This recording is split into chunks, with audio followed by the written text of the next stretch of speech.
Pablo Escobar, el hombre, el mito, la leyenda. Llegó a controlar el 80% de la cocaína vendida en Estados Unidos, lo que le valió el nombre de El Rey de la Cocaína, siendo el séptimo hombre más rico del mundo según Forbes. Era padre de 2 hijos, Juan y Manuela Escobar, y estaba casado con María Victoria Henao, aunque según los constantes rumores tenía numerosas amantes que ponían a prueba su matrimonio. A medida que su riqueza y su poder aumentaban, se vio involucrado en todo tipo de actos atroces. Los asesinatos eran algo habitual.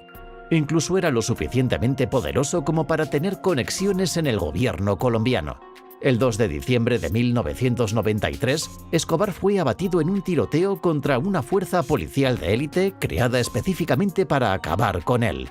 Tras su muerte, Escobar dejó muchas cosas atrás: su imperio de la droga, sus propiedades y sobre todo su familia. Más de 20 años después de su muerte, hoy veremos qué pasó exactamente con la familia de Pablo Escobar tras su muerte. Su esposa, María Victoria Henao Vallejo, nació en 1961. Conoció a Pablo Escobar con solo 13 años y en ese momento estaba segura de haber conocido al amor de su vida. Después de 17 complicados años de matrimonio a través del narcotráfico, la violencia y la posible infidelidad con numerosas mujeres, María sigue manteniendo que él fue el amor de su vida. Todavía recuerda con cariño los momentos felices que pasó con Escobar.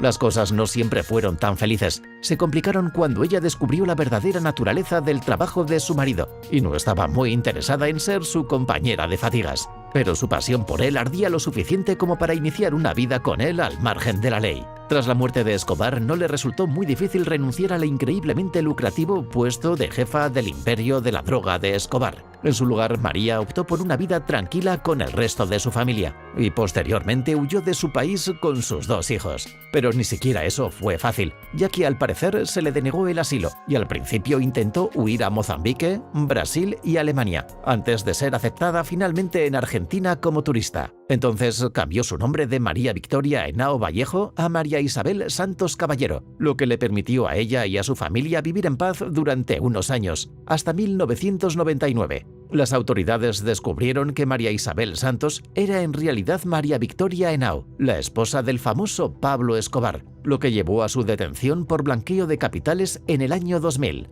Ella y su hijo Juan Pablo fueron encarcelados durante muchos meses. Tras su detención, María hizo una declaración: "Me encarcelan en Argentina por ser colombiana, porque quieren juzgar al fantasma de Pablo Escobar y porque quieren hacer creer que Argentina lucha contra el narcotráfico". Finalmente, las autoridades no pudieron vincularla a ningún asunto ilegal, por lo que fue liberada. Se dieron cuenta de que el enfoque de culpable antes de demostrar su inocencia quizás no era el mejor. Después se mantuvo alejada de los focos durante casi 2 décadas y rompió su silencio para publicar su libro La señora Escobar, Mi vida con Pablo, que arroja luz sobre las personalidades de ella y de su marido. Aún lleva una vida tranquila con sus hijos y nietos en Buenos Aires, Argentina.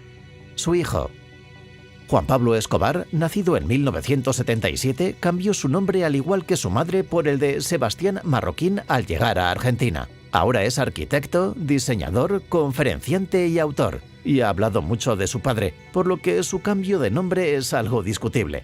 Me atrevería a decir que probablemente incluso se arrepiente de ello, ya que diseñó una línea de ropa llamada Escobar Henao, el apellido de su padre y el nombre de soltera de su madre.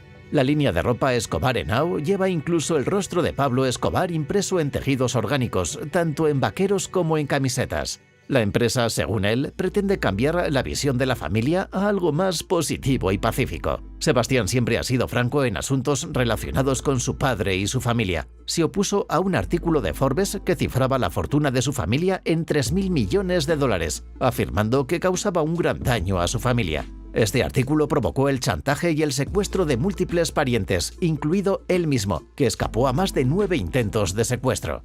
También habló sobre la serie de Netflix Narcos, basada en la vida de su padre como el capo de la droga, declarando que los hechos allí narrados fueron falseados y tergiversados porque glorificaban el horrible reinado de su padre sobre Colombia. Sobre todo, Sebastián quería que el público supiera que, a pesar del dinero, el poder y la caridad, Pablo Escobar fue responsable de la muerte de miles de personas y devastó las vidas de millones de familias, y eso no era algo que se pudiera admirar. En 2014, Sebastián publicó un libro titulado Pablo Escobar, mi padre, que detallaba el lado más suave y privado de la vida de Pablo Escobar. También colaboró en el documental Los pecados de mi padre. El mensaje de la serie era que la violencia de Escobar terminó en la generación anterior, en contraposición a la creencia popular de que Juan Pablo iba a volver para vengar a su padre como en la secuela de una película de acción. A Sebastián se le vio visitando a las familias afectadas por los asesinatos de su padre, pidiendo perdón por esos crímenes. En una entrevista le preguntaron a Sebastián por qué no había regresado a su país de origen después de tantos años de huida, y les dijo: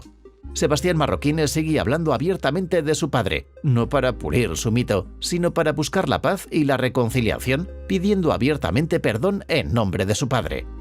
Su hija Manuela Escobar era lo que se conoce como una niña de papá. Se sabía que él haría cualquier cosa por su princesa. En una ocasión pidió a sus hombres que graparan cuernos y alas a un caballo blanco, antes de rechazar la petición de su hija de un unicornio. Cuando cumplía condena en la prisión que él mismo construyó, mandó construir una casa de juegos para Manuela, para estar más cerca de ella. Desgraciadamente, al igual que el resto del clan, sufrió un cambio traumático en su vida cuando Escobar murió, salvo que ella solo tenía 9 años. Al igual que el resto de su familia, también cambió su nombre cuando se instalaron en Argentina. Ahora era Juana Manuela Marroquín Santos. La vida después de la muerte de su padre fue un cambio drástico. Pasó de ser la hija de un capo de la droga, capaz de quemar literalmente dinero para calentarse, a ser un integrante de la clase media. Pudo asistir a la escuela pública como cualquier niña normal, y aunque su vida se había vuelto más estable tras mudarse a Argentina, se sentía de todo menos segura. No ayudó que su madre y su hermano fueran detenidos por blanqueo de dinero, aunque ella fue indultada por ser menor de edad.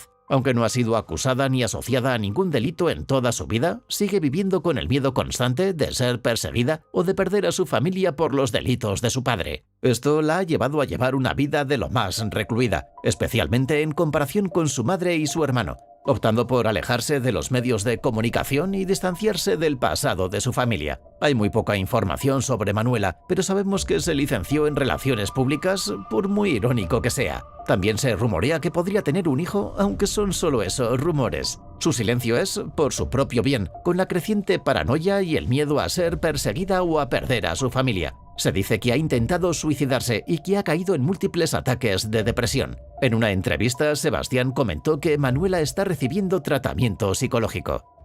Su hermana y su madre.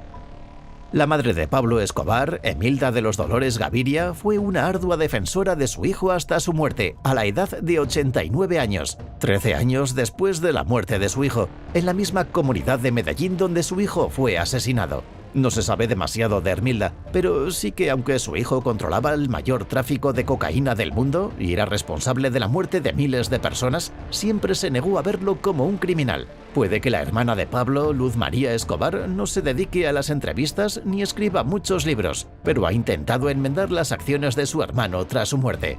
Deja cartas en las tumbas de sus víctimas y dice que todos los días piensa en la tristeza que sembró su hermano y piensa que sus actos dejaron una dolorosa cicatriz en su familia y en su querido país. Apoya a la comunidad y ayuda a la gente con el objetivo de desprenderse de sus ganancias recibidas indebidamente. El legado de Pablo Escobar aún perdura hasta nuestros días y no solo su familia ha tenido que lidiar con él. Haz clic en el vídeo en pantalla para saber qué pasó con los sicarios más mortíferos de Pablo Escobar.